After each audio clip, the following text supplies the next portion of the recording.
ಇಷ್ಟೊಂದು ಪಾತ್ರ ಉಂಟು ನೋಡಿ. ಇಷ್ಟು ಪಾತ್ರವನ್ನು ತೊಳೆದಾಗಬೇಕಂದ್ರೆ ಹತ್ರ ಅರ್ಧ ಗಂಟೆ ಆದರೂ ಬೇಕಲ್ಲ. ನಾನು ಈ ಪಾತ್ರವನ್ನು ತೊಳಿಲಿಕ್ಕೆ ಸ್ಟಾರ್ಟ್ ಮಾಡ್ತೇನೆ. ಯಾರೆಲ್ಲ ವೀಡಿಯೋ ನೋಡ್ತಾ ಇದ್ದೀರಾ, ಸುಮ್ಮನೆ ಮಾಡಿದ್ದು ದಿನ ಅಡುಗೆ ಮಾಡೋದನ್ನೇ ತೋರಿಸ್ತಾ ಇರ್ತದಲ್ಲ, ಅದಕ್ಕೆ ಪಾತ್ರ ತೊಳೆಯೋದು ಸಹ ತೋರಿಸುವ, ಯಾಕೆ ನಾನು ಸುಮ್ಮನೆ ಇದನ್ನು ಒಂದು ಬಿಡೋದು ಅಂತ. ಎಷ್ಟು ಪಾತ್ರ ಇತ್ತಲ್ಲ, ನಾನು ಹೇಗೆ ತೊಳಿತೇನೆ, ಎಷ್ಟು ಕ್ಲೀನಾಗಿ ತೊಳಿತೇನಾ ಅಂತೆಲ್ಲ ನೀವು ನೋಡಿರಿ ಅಂತೇಳಿ ನಾನಿಲ್ಲಿ ವೀಡಿಯೋ ಜೊತೆ ಇಲ್ಲಿ ಪಾತ್ರ ಕೂಡ ತೊಳಿತಾ ಇದ್ದೇನೆ. ಹಾಗೆ ಉದಾಸೀನ ಸಾಗುವಾಗ ಯಾರೋ ನಮ್ಮ ಜೊತೆ ಇದ್ದಾರೆ ಅಂತ ಅನಿಸ್ತದೆ ನೋಡಿ. ಈ ರೀತಿ ಕೆಲಸ ಎಲ್ಲ ಮಾಡುವಾಗ ನಿಮ್ಮ ಜೊತೆ ಹಂಚ್ಕೊಂಡ್ರೆ ನಮಗೆ ಉದಾಸೀನ ಆಗುವಾಗ ಒಂಥರ ಇದಾಗ್ತದೆ, ಒಬ್ಬರು ನಮ್ಮ ಜೊತೆ ಇದ್ದಾರೆ ಅಂತೇಳಿ. ಅದಕ್ಕೆ ಪಾತ್ರ ತೊಳೆಯೋದನ್ನು ಸಹ ವೀಡಿಯೋದಲ್ಲಿ ಮಾಡ್ತಾ ಇದ್ದೇನೆ. ಇಷ್ಟು ಪಾತ್ರ ಇತ್ತು ಇವತ್ತು. ಎಲ್ಲ ಈಗ ಒಮ್ಮೆ ಸುಮ್ಮನೆ ನೀರು ಹಾಕಿ ಹಾಗೆ ಇಡ್ತಾ ಇದ್ದೇನೆ. ಇದರಲ್ಲಿ ಬೆಲ್ಲದ ಡಬ್ಬಿ ಎಲ್ಲ ಇಟ್ಟಿದ್ದಾರೆ, ಅದು ದೇವರ ಹಾಕೊಂಡಿರುವ ಬೆಲ್ಲದ ಡಬ್ಬಿ. ಹಾಗೆ ಅದನ್ನು ಕೂಡ ಇಟ್ಟಿದ್ದಾರೆ. ಇವತ್ತೊಂದು ಕ್ಲೀನ್ ಮಾಡಿ ಕೊಡು ಅಂತೇಳಿ. ಕುಕ್ಕರ್ ಬೇರೆ, ಅನ್ನ ಮಾಡಿರೋದು ಎಲ್ಲ ಉಂಟು. ಅದನ್ನೆಲ್ಲ ಫಸ್ಟಿಗೆ ಒಂದು ಸತಿ ನಾನು ತೊಳಿಬೇಕಾದ್ರೆ ಮೊದಲು ಈ ರೀತಿ ನೀರಲ್ಲಿ ಫಸ್ಟಿಗೆ ಕ್ಲೀನ್ ಮಾಡ್ಕೊಳ್ತೇನೆ. ನಾನು ಅಂತಲ್ಲ, ಹೆಚ್ಚಿನವರು ಹೀಗೇ ಮಾಡೋದು.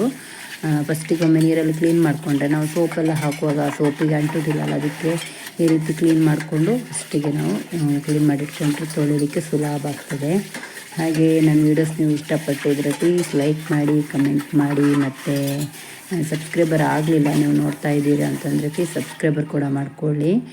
ದಿನ ಅಡುಗೆ ಮಾಡಿ ಹಾಕಿ ಸಾಕಾಗಿದೆ. ಅಂದರೆ ದಿನ ವೆರೈಟಿ ಏನು ಮಾಡೋದಲ್ವ, ತುಂಬ ಜನ ತಿಂತಾರೆ ಅಂತ ಇದ್ದರೆ ಮಾಡ್ಬೋದು. ದಿನ ಅನ್ನ ಸಾಂಬಾರೇ ತಿನ್ನುವವರಿಗೆ ನಾವು ದಿನ ಏನು ಮಾಡಲಿಕ್ಕಾಗ್ತದೆ ನೋಡಿ. ನಾನೀಗ ಪಾತ್ರೆ ತೊಳಿಲಿಕ್ಕೆ ಸ್ಟಾರ್ಟ್ ಮಾಡಿದೆ.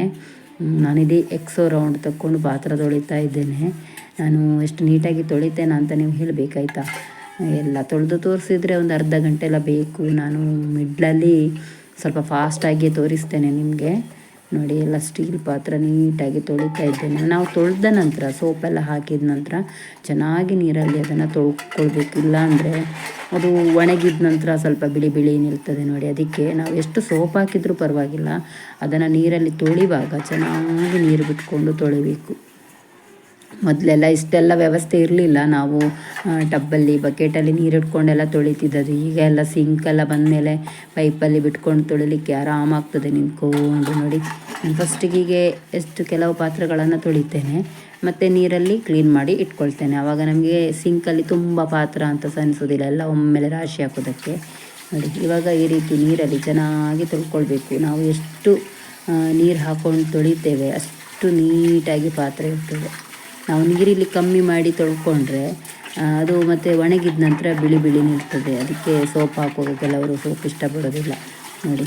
ಇದನ್ನು ನಾವು ಇಷ್ಟು ಜಾಸ್ತಿ ನೀರು ಹಾಕ್ಕೊಂಡು ತೊಳೆದಷ್ಟು ಅದು ಕ್ಲೀನಾಗಿರ್ತದೆ ಪಾತ್ರ. ಹೀಗೆ ನೀವು ಕೂಡ ತೊಳಿತೀರಿ, ಆದರೆ ನಾನು ಸುಮ್ಮನೆ ಇಲ್ಲಿರೋದಕ್ಕೆ ವೀಡಿಯೋ ಮಾಡ್ತಾ ಇರೋದು. ಯಾವ ರೀತಿ ತೊಳೆದಿದ್ದೇನೆ ಅಂತ ನೋಡಿ ಹೇಳಿ ಅಂತ ಕಮೆಂಟ್ ಕೂಡ ಮಾಡಿ ನನಗೆ.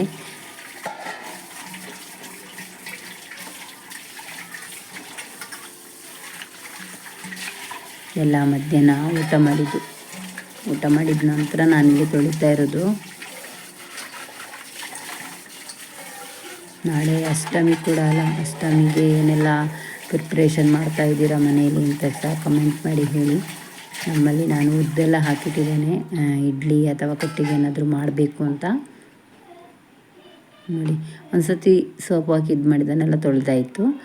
ಈಗ ಇನ್ನೊಂದು ಸತಿ ಸೋಪ್ ಹಾಕಿ ತೊಳಿತಾ ಇದ್ದೇನೆ. ಇದನ್ನು ಸ್ವಲ್ಪ ಬೋರ್ ಆಗ್ಬೋದು ನಿಮಗೆ ನೋಡ್ತಾನೆ ಇದ್ದರೆ, ಅದಕ್ಕೆ ಈ ರೀತಿ ಫಾಸ್ಟಾಗಿ ಮಾಡಿದ್ದೇನೆ. ಅಂದರೆ ತೊಳೆದದ್ದು ನಾನು ನಾರ್ಮಲೇ, ವೀಡಿಯೋನ ಸ್ವಲ್ಪ ಫಾಸ್ಟಾಗಿ ಇದು ಮಾಡಿಟ್ಟಿದ್ದೇನೆ. ಅದಕ್ಕೆ ನಿಮಗೆ ಈ ರೀತಿ ಕಾಣ್ತಾ ಇರೋದು. ಚೆನ್ನಾಗಿ ತೊಳಿಲಿಲ್ಲ ಅಂತ ಹೇಳಬೇಡಿ, ಚೆನ್ನಾಗಿ ತೊಳೆದಿದ್ದೇನೆ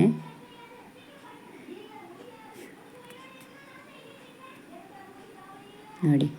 ನನ್ನ ಕುಕ್ಕರೆಲ್ಲ ಈ ರೀತಿ ಉಂಟು ಅಂತ ನಿಮಗೆ ಕಾಣ್ತದಲ್ಲ, ಎಷ್ಟು ಚೆನ್ನಾಗಿ ತೊಳೆದಿದ್ದೇನಲ್ವಾ.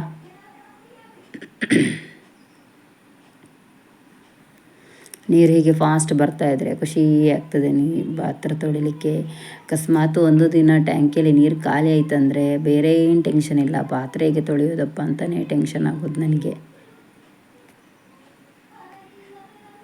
ಇಷ್ಟೆಲ್ಲ ಆದ ನಂತರ ಸಿಂಕು ಕೂಡ ತೊಳಿಬೇಕಲ್ಲ ನೋಡಿ. ಮಿಕ್ಸಿ ಜಾರನ್ನು ತೊಳಿವಾಗ ಅದರ ಕೆಳಗಡೆ ಎಲ್ಲ ಚೆನ್ನಾಗಿ ತೊಳಿಬೇಕು, ಇಲ್ಲಾಂದರೆ ಅಲ್ಲೇ ಅದೊಂಥರ ಜಿಡ್ಡು ಥರ ನಿಂತ್ಕೊಳ್ತದೆ.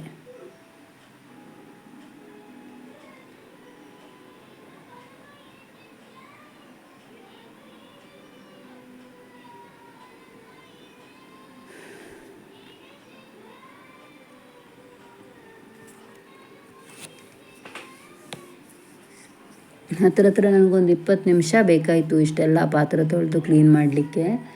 ಅಷ್ಟೊತ್ತು ಬೇಕಾಯಿತು ನನಗೆ.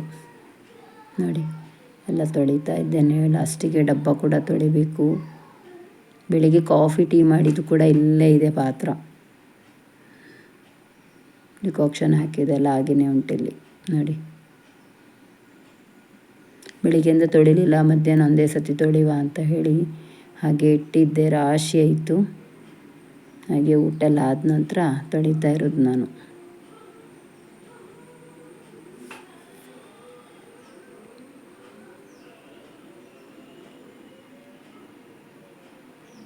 ಆಗ್ತಾ ಬಂತು, ಪಾತ್ರೆಗಳೆಲ್ಲ ತೊಳಿತು. ನಂತರ ಸಿಂಕು ಕೂಡ ಕ್ಲೀನ್ ಮಾಡಬೇಕಲ್ಲ. ಈ ಸಿಂಕು ನನಗೆ ತುಂಬ ಖುಷಿಯಾಗಿದೆ. ಅಂದರೆ ತುಂಬ ಪಾತ್ರೆ ಹಿಡಿತದೆ.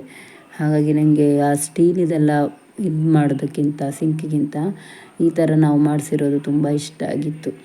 ನಾನು ಇಷ್ಟಪಟ್ಟೆ ಈ ರೀತಿ ಮಾಡಿಸಿರೋದು. ಅಲ್ಲ, ಫಸ್ಟಿಗೆ ನನಗೆ ಇಷ್ಟ ಇರಲಿಲ್ಲ. ಯಜಮಾನರು ಇದೇ ರೀತಿ ಇರಲಿ ಅಂತ ಹೇಳಿದ ನಂತರ ಇವಾಗ ತುಂಬ ಖುಷಿ ಆಗ್ತದೆ. ಎಷ್ಟು ಪಾತ್ರೆ ಇದ್ದರೂ ನಮಗೆ ಆರಾಮ್ಸೆ ಇದ್ರಲ್ಲಿ ಹಾಕ್ಕೊಂಡು ತೊಳಿಲಿಕ್ಕೆ ಖುಷಿ ಆಗ್ತದೆ. ಇದು ನೋಡಿ ಹಾಲಿನ ಡಬ್ಬ. ಹಾಲು ತಂದಿದ್ದೆವು ಬೆಳಿಗ್ಗೆ. ಇದೆರಡು ಬೆಲ್ಲದು.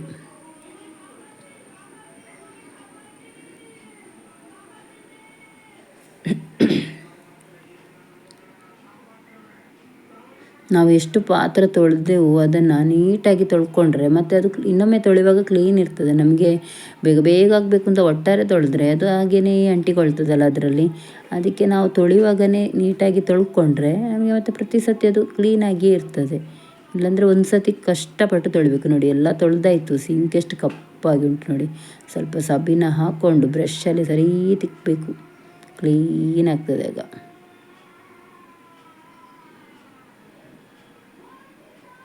ಈ ರೀತಿ ನಾವು ಮಾಡ್ತಾಯಿದ್ರೆ ನಮಗೆ ಅಷ್ಟು ಕಷ್ಟ ಆಗೋದಿಲ್ಲ. ಇಲ್ಲ 2 ದಿನಕ್ಕೊಮ್ಮೆ ನಾವು ತೊಳಿತೇವೆ ಅಂತ ಬಿಟ್ಟರೆ ಮತ್ತು ತುಂಬ ಕೆಲಸ ಆಗ್ತದೆ. ಈ ಸೈಡಲ್ಲೆಲ್ಲ ಇರೋದು ಹೋಗೋದಿಲ್ಲ. ಅದಕ್ಕೆಲ್ಲ ಒಂದು ಬ್ರಷ್ ಸರಿಯಾಗಿ ನಮಗೆ ಇಲ್ಲಿ ಸಿಕ್ಕೋದಿಲ್ಲ. ಯಾವ ರೀತಿ ಬ್ರಷ್ ತಗೊಂಡ್ರೂ ಸಹ ಮತ್ತೆ ಲಾಸ್ಟಿಗೆ ಈ ರೀತಿ ಕೈಯಲ್ಲೆಲ್ಲ ಉಜ್ಜಬೇಕಾಗ್ತದೆ. ನೋಡಿ ಕ್ಲೀನ್ ಆಯಿತು ಅಂತ ಅಂದ್ಕೊಂಡಿದ್ದೇನೆ. ಇಷ್ಟೆಲ್ಲ ಆದ ನಂತರ ನೋಡಿ ಗೋಡೆಗೆ ನೀರು ಹಾಕಲಿಕ್ಕೆ ನಾನು ಈ ರೀತಿ ಪ್ಲೇಟನ್ನು ಬಳಸ್ತಾ ಇದ್ದೇನೆ. ಅದು ಸೈಡಿಗೆ ಹೋಗ್ತದೆಲ್ಲ, ಏನೇನೋ ತೋರಿಸ್ತಾರೆ ಬಲೂನೆಲ್ಲ ಇಟ್ಟು. ನೋಡಿ ನಾನಿಲ್ಲಿ ಪ್ಲೇಟಲ್ಲಿ ಇದು ಮಾಡಿದ್ದು. ಇವಾಗ ನನ್ನದು ಸಿಂಕು ಕೂಡ ಕ್ಲೀನಾಗಿ ತೊಳೆದೆ. ಆನಂತರ ಸೋಪು ನೋಡಿ ನಾನು ತೊಳೆದದ್ದು. ಇದರಲ್ಲೇ ನಾನು ಪಾತ್ರೆ ತೊಳೆದು. ನನ್ನ ಸೋಪಲ್ಲಿ ನೋಡಿ ಏನಾದರೂ ಒಂದು ಕಸ ಏನಾದರೂ ಇದೆಯಾ, ಎಷ್ಟು ಕ್ಲೀನಾಗಿ ಉಂಟಲ್ಲ. ನಾವು ಪ್ರತಿ ಸತಿ ತೊಳೆಯುವಾಗ ಈ ರೀತಿ ಪಾತ್ರೆ ತೊಳೆದ ನಂತರ ತೊಳೆದು ಹಾಕ್ಕೊಂಡ್ರೆ ಸೋಪಲ್ಲಿ ಎಂಥ ಸಹ ಬರೋದಿಲ್ಲ. ಇದೆಲ್ಲ ಆದ ನಂತರ ನಾನು ಲಾಸ್ಟಿಗೊಮ್ಮೆ ಹೀಗೆ ಕೂಡ ಮಾಡಿರ್ತೇನೆ, ಏನು ಕಸ ಇರಬಾರ್ದು ಅಂತ. ಎಲ್ಲ ಆದ ನಂತರ ನಾವು ಪಾತ್ರೆ ತೊಳೆದ ಇದಿದ್ದಲ್ವ, ಇದನ್ನೆಲ್ಲ ಚೆನ್ನಾಗಿ ನೀಟಾಗಿ ತೊಳ್ಕೊಳ್ಬೇಕು. ನೋಡಿ ಇದು ಫಸ್ಟಿಗೆ ಈ ರೀತಿ ಇದ್ದದ್ದು, ಈಗ ಅದು 1 ತಿಂಗಳು ಯೂಸ್ ಮಾಡಿದಾಗ ಇಷ್ಟು ದಪ್ಪ ಇದ್ದದ್ದು ಎಷ್ಟು ತೆಳ್ಳಗಾಗಿದೆ. ಅಂದರೆ ಇದು ತುಂಬ ಚೆನ್ನಾಗಿತ್ತು. ಬೇರೆ ಎಲ್ಲ ಎಕ್ಸೋದಲ್ಲೆಲ್ಲ ಬರೋದು ಅಷ್ಟೇ ಒಂದು ವಾರದಲ್ಲಿ ತೆಳ್ಳಗಾಗ್ತದೆ. ಇದು ನಾನು 1 ತಿಂಗಳು ಹತ್ರ ಆಯಿತು ಯೂಸ್ ಮಾಡೋದು. ಅಷ್ಟು ಕ್ಲೀನಾಗಿ ಉಂಟು ನೋಡಿ. ಓಕೆ, ಎಲ್ಲರೂ ವೀಡಿಯೋ ನೋಡಿದ್ದೀರಿ ಅಂತ ಅಂದ್ಕೊಂಡಿದ್ದೇನೆ. ನೋಡಿದವರು ಲೈಕ್ ಮಾಡಿ, ಕಮೆಂಟ್ ಮಾಡಿ. Thank you. ನೀವು ನೋಡಿದ್ದಕ್ಕೆ ಧನ್ಯವಾದಗಳಾಯಿತಾ. ಎಲ್ಲ ಆಯಿತು. ಎಕ್ಸೋ ಇದಕ್ಕೆಲ್ಲ ಮುಚ್ಚಿ ಇಟ್ಬಿಟ್ಟೆ. ನನ್ನ ಸಿಂಕು ಕೂಡ ಕ್ಲೀನ್ ಆಯಿತು. Thank you.